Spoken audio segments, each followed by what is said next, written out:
Hey guys, welcome back to Beer Geek Nation. I'm your host Chris. Thanks for joining me once again. Today is the final day of my fresh hop week. Monday I did Sierra Nevada's Estate Ale, wet hop ale. Wednesday I did Surly Brewing's wet, which is their wet hop ale. And today we're finishing out on the West Coast once again. This is Port Brewing. This is their High Tide IPA. That's also a wet ale. In this one they're using Simcoe and Centennial, 6.5% alcohol by volume, available now. It is going to be limited. You do want to get these if you want it. You want to get it quick because they do go bad really quick as far as the flavor and aromas of the hops. And I want to explain what wet hop is, what wet hops are, what wet hopping is. Hops are harvested once a year, somewhere between September and October. They're like grapes. And basically they pick the hops off the vines, they'll bring them in, they'll usually dry them. Most of the hops are going to be dried. They last longer, you don't have to worry about mold, they can be compressed into hop pellets, a whole bunch of things. But some of those hops, breweries are starting to use in these quote wet hop ales. And basically what that is that hop is basically picked off the vine, you know, packed into crates, packed into boxes, whatever, and shipped to these breweries without ever being dried. Hence the wet part. Traditionally, or not traditionally, you're going to get more aroma, you're going to get more hop characters out of them, flavor, aroma, you know, all of the big two. But the problem with that is they don't last nearly as long if it's the wet hop. So with that said, you know, you have your good and your bad. A lot of breweries are starting to do these fresh hop, wet hop ales, whatever you want to call them, around this time of year because it is harvest time for the hops. So with that said, let me get the Port Brewing High Tide IPA into a glass, let you know how it smells, how it tastes, and give you the verdict on Port Brewing's High Tide Fresh Hop IPA. All right, the appearance on the High Tide IPA, it's a really nice light orange, beautiful white head, tons of carbonation coming out the bottom of this one.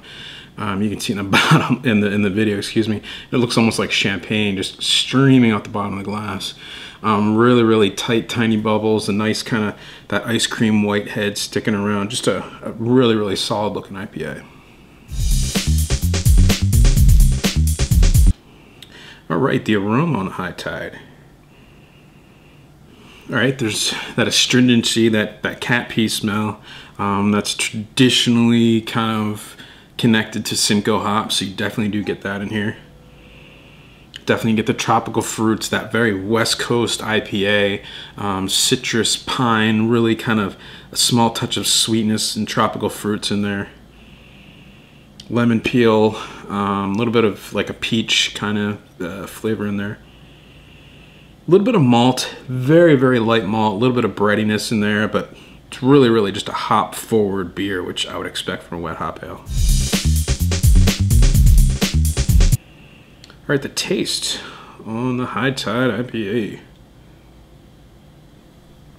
Wow, that is really disappointing. The aroma, I would expect kind of very hop forward taste. I'm getting very little hop in this one. Right at the front of the tongue, there's a tiny bit of bitterness. By the middle of the mouth, I'm getting a lot of graininess, just a plain generic graininess, really no caramel or toffee or sweet malt or anything like that to speak of. Kind of a dry breadiness. There's almost like a soapy kind of mouthfeel to it, a kind of a soapy kind of generic plain kind of flavor to it as well. It's not very appealing, not gonna lie to you. It does have that traditional West Coast dry finish in the back, like a traditional, you know, West Coast IPA does. I mean, there's a little bit of sweetness, a little bit of tropical fruit sweetness in there, a tiny bit of like a pine needle kind of taste in there, but it's really lacking in the hop department. I wasn't expecting to be. Usually Port Brewing's our beers are really up there. Definitely good aroma. The taste doesn't live up to the aroma, unfortunately. All right, so the final verdict on Port Brewing's High Tide IPA. It's their wet hop ale, 6.5%, available now. Get it while you can, while it's still fresh. I'm going to give this one a C+. The aroma is really, really solid. Is it as good as the Sierra Nevada Estate or the Surly Wet? Definitely not. The Surly Wet just blows this one out of the water, considering they use Simcoe hops in wet as well as this one. The aroma is still very hop forward. It is still very refreshing smelling, and fresh. That freshness is definitely there. The taste is really, really where this beer lost me. There isn't a lot to it. There's some bitterness. There's some kind of generic, kind of plain, some light graininess in there. There's a really dry finish. A lot of carbonation, but the carbonation really doesn't help move anything into the mouth. There's not a lot of hop character in the taste. There's some sweetness, a little bit of hop sweetness in there from like a tropical fruit, a little bit of pine in there, but really it's kind of this generic, kind of soapy, kind of just plain mouthfeel kind of beer, and it's actually pretty disappointing, and I hate to say that, but this one kind of let me down. If you've never had a wet hop ale, you can get this one. This is the only one you can get. Definitely try it. You definitely get the aromas of what hops should smell like in a beer. So with that said, life's too short. Drink amazing beers, my friend. Cheers.